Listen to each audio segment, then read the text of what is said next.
Bom dia a todas e todos. Muito bom estar nesta mesa aqui com o Nassif, com a Edna.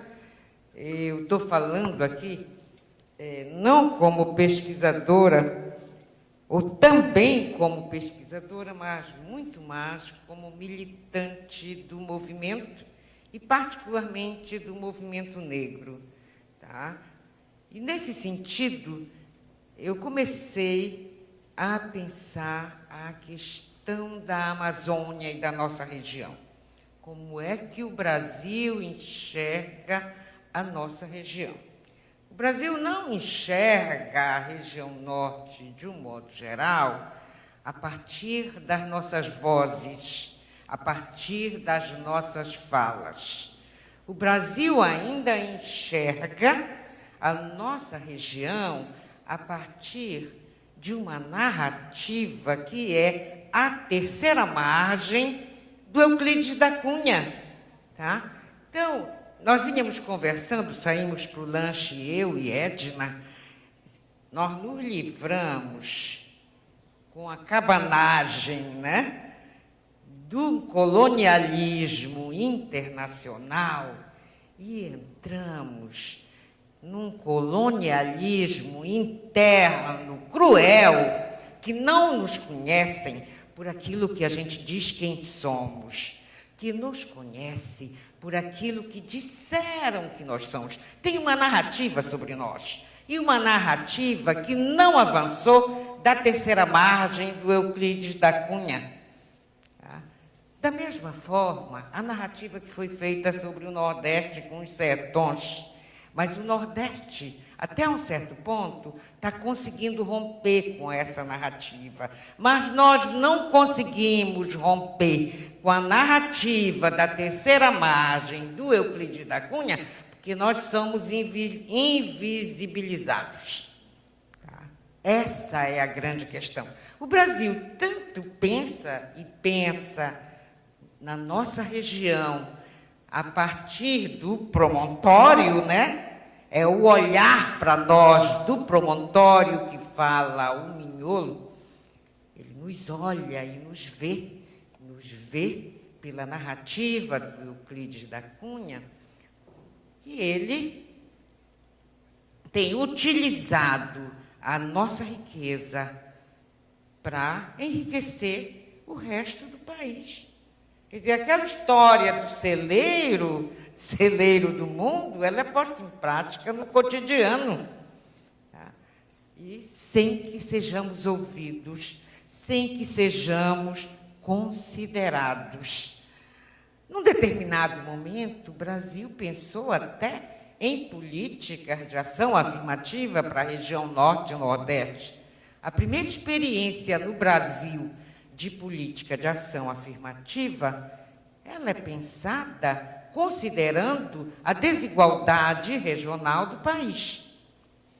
E aí se criam os órgãos, aqui primeiro é a Espévia, né? A superintendência, que vai pensar num desenvolvimento a partir do ponto de vista das elites, são as elites que pensam o desenvolvimento e nós outros não somos ouvidos.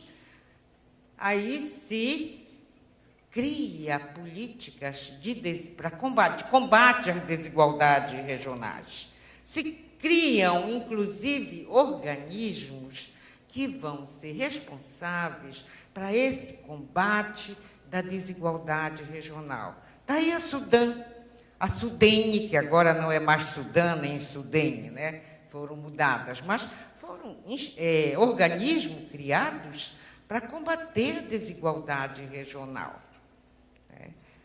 Só que combater a desigualdade regional, você primeiro precisa de um parâmetro de igualdade para saber onde é que está a desigualdade.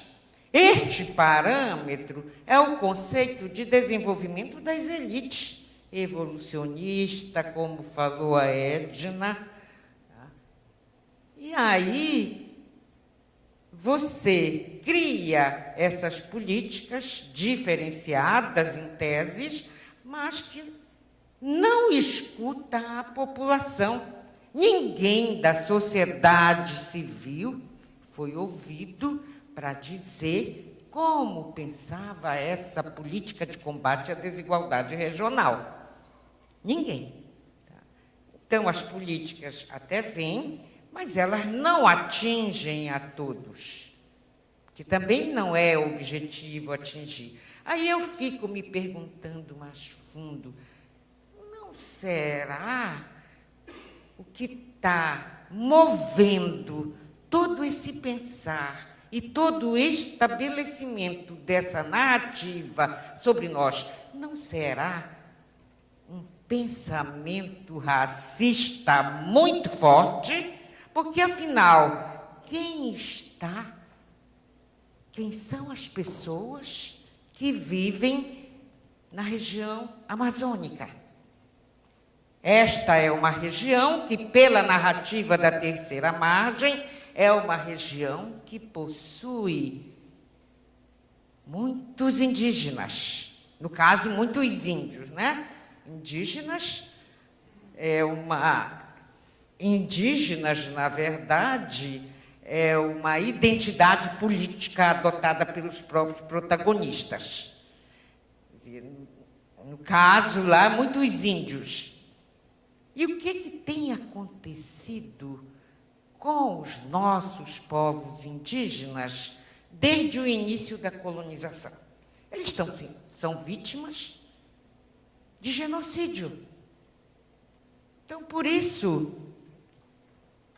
o racismo que se abate sobre esses povos indígenas torna essa vida banal, torna essa vida sem ser uma vida importante, uma vida que seja considerada.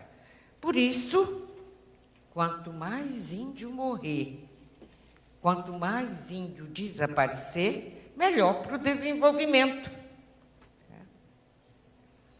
Eu, particularmente, participo de um movimento que luta contra o racismo, não sou de movimento indígena, sou de movimento negro, mas que enfrenta no cotidiano dessa região alguns entraves.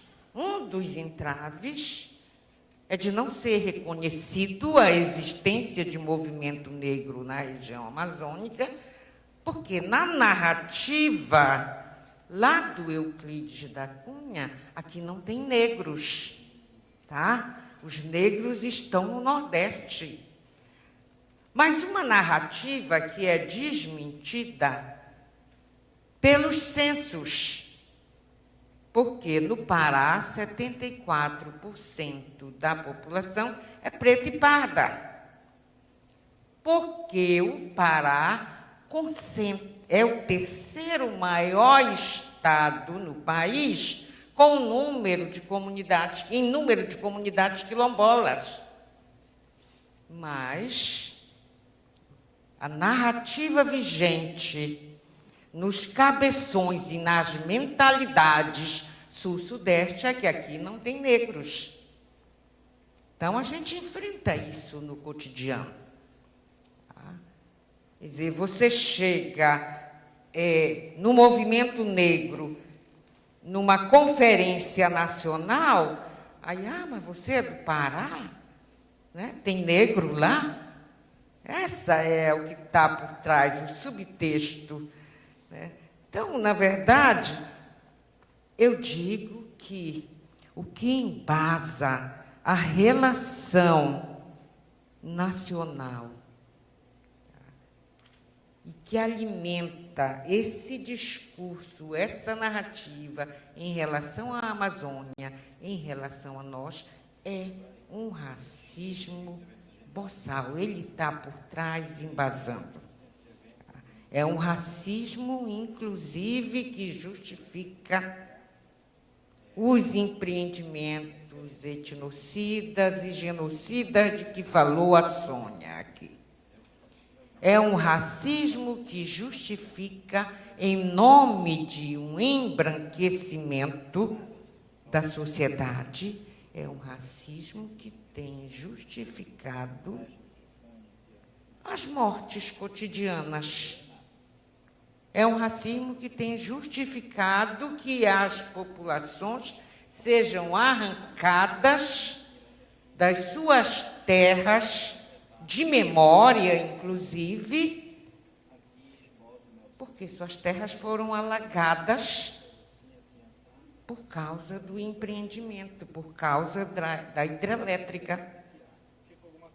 Está lá o povo de Breu Branco, né, que foi arrancado de Tucuruí, e está lá, inclusive, surgindo comunidade quilombola ainda, ao redor de Breu Branco. E aquele povo que perdeu o seu território, perdeu as suas histórias, as suas memórias, e que hoje estão tentando reconstruir tudo isso. Dizem, então, na verdade, há uma certa relação racista muito forte, e, lógico, o racismo alimenta o colonialismo. Portanto, esse racismo continua alimentando o nosso colonialismo interno. Por isso, os nossos trabalhos científicos não são considerados, por isso a nossa produção científica e tecnológica se torna invisível para o resto do país. Ninguém enxerga, não existe, porque o que alimenta os cabeções ainda hoje é a narrativa da margem da história do Euclides da Cunha. Nos olham como se nós não existíssemos. Nós somos invisíveis para o resto do país. Por isso a gente não precisa de tanta coisa, né? Praticamente não existimos. A nação admite a diversidade, admite a riqueza trazida por essa diversidade, mas não admite que nós, humanos que estamos aqui, povoando essa região, possamos ser protagonistas para gerenciar essas riquezas da diversidade aqui.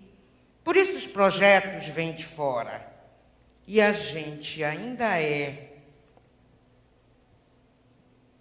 tão generoso, tão benevolente, que projetos que vêm matar os nossos, a gente ainda chama de grande, ainda dá uma dimensão para estes projetos que eles não têm. São grandes no sentido de destruição da vida. Nisso eles são grandes. Ou talvez apenas nisso são grandes. Olha, vocês me desculpem, eu preparei um texto que eu ia falar de política de ação afirmativa, do papel do movimento negro na construção das políticas de ação afirmativa. Eu preparei um texto para falar disso, mas em chegando aqui, ouvindo a Sônia falar, em seguida, ouvindo o depoimento fantástico que a Edna colocou da Alessandra, eu abandonei o meu texto. Eu abandonei o meu texto e resolvi levantar esses pontos de reflexão para que a gente possa pensar o quanto a nação brasileira nos racializou. A Amazônia, ela é entendida de forma racializada.